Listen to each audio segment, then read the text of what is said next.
Islam and greetings. I pray that you all have been good to one another and that you've done something to uplift somebody's day today. I truly do, because love is the only Savior. It's the only thing that's going to help you.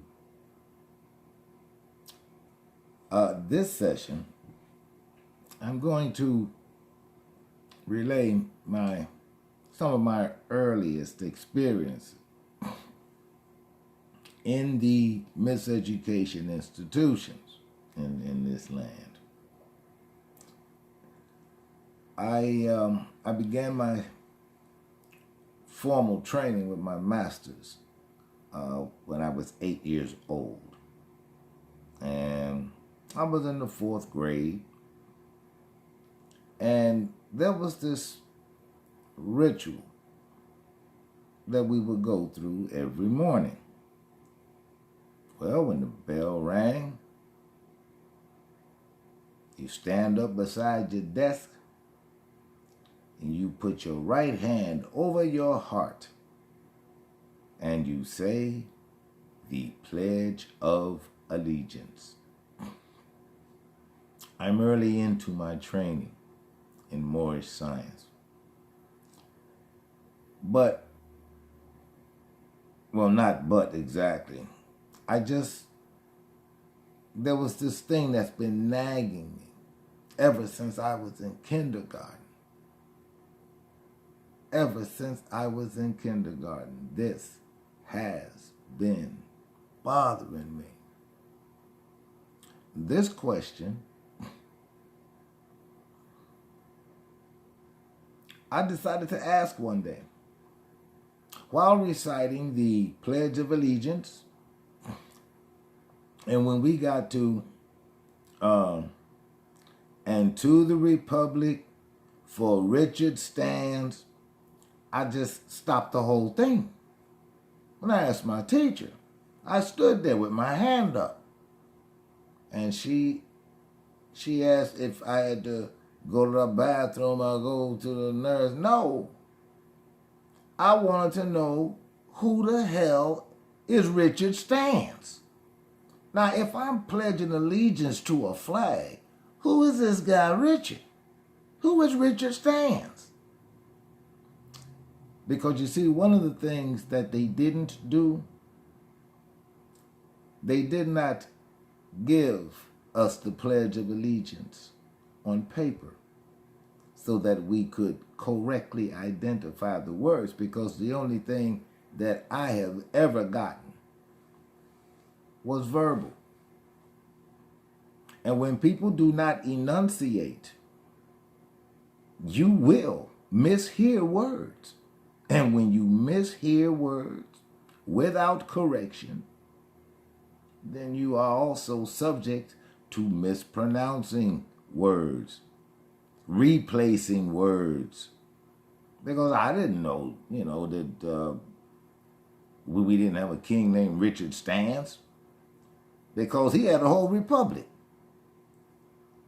It said, and to the Republic for Richard Stanz. I needed to know who this guy was. And I learned that it was for which it stands. Well, pardon me. Yeah, I was subjected to that. And, of course, you have to make it fun. And then there was the introduction to arithmetic. Now, me and math, we were never friends. I mean, we've gotten closer over the years, but we didn't start out like that.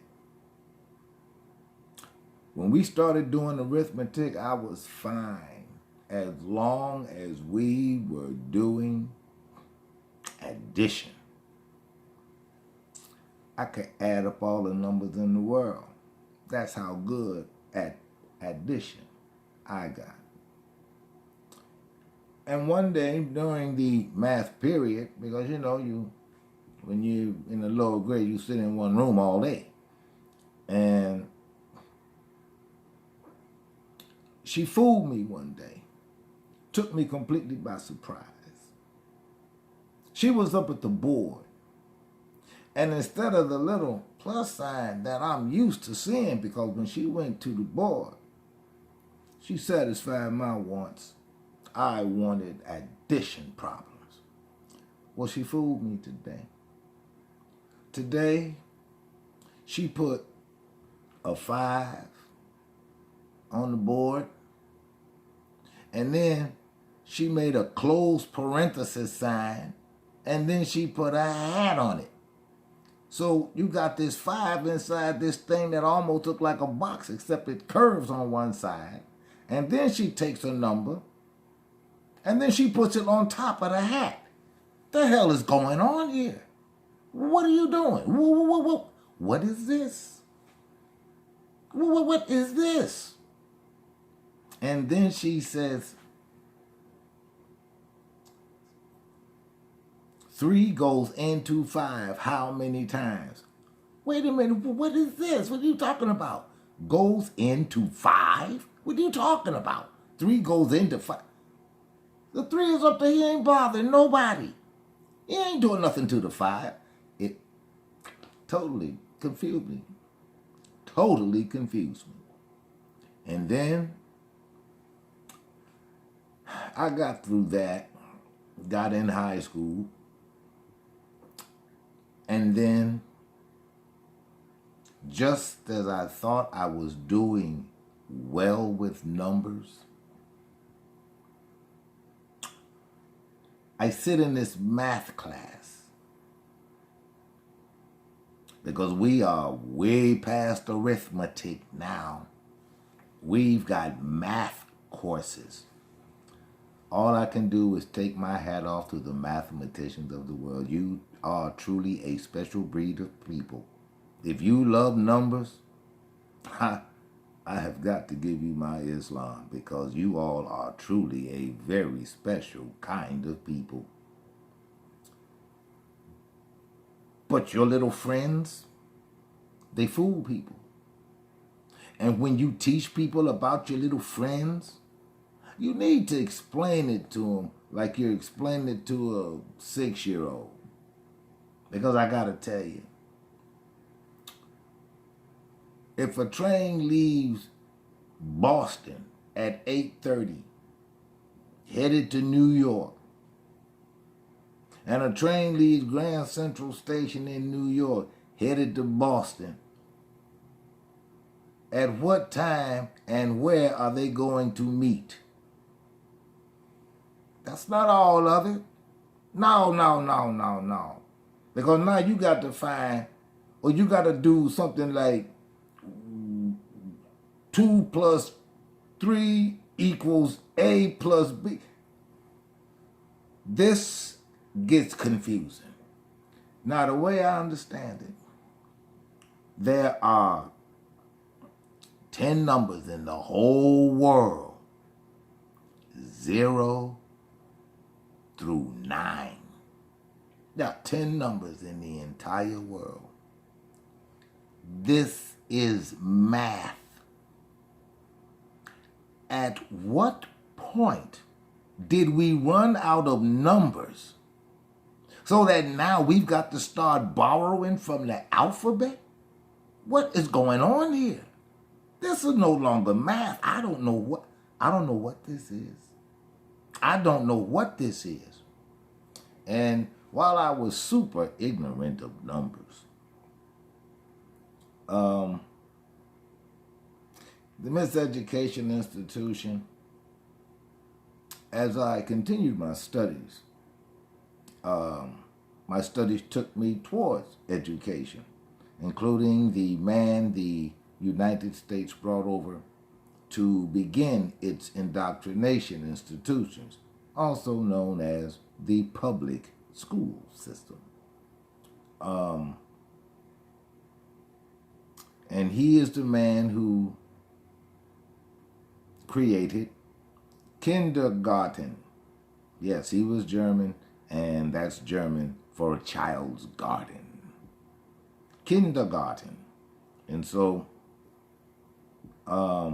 that's, I don't, well, I do know what it was intentionally, created to do. As I began learning, what I learned was these letters that they used to put in course books and report cards, they have a significance. And I cannot tell you all enough. Signs and symbols are for the conscious mind. Now, where this grading system is concerned, and when I was teaching, of course I had to, satisfy administration. However, there was nothing that said I could not teach so that they would learn. And that's what I did. I taught so that they would learn. This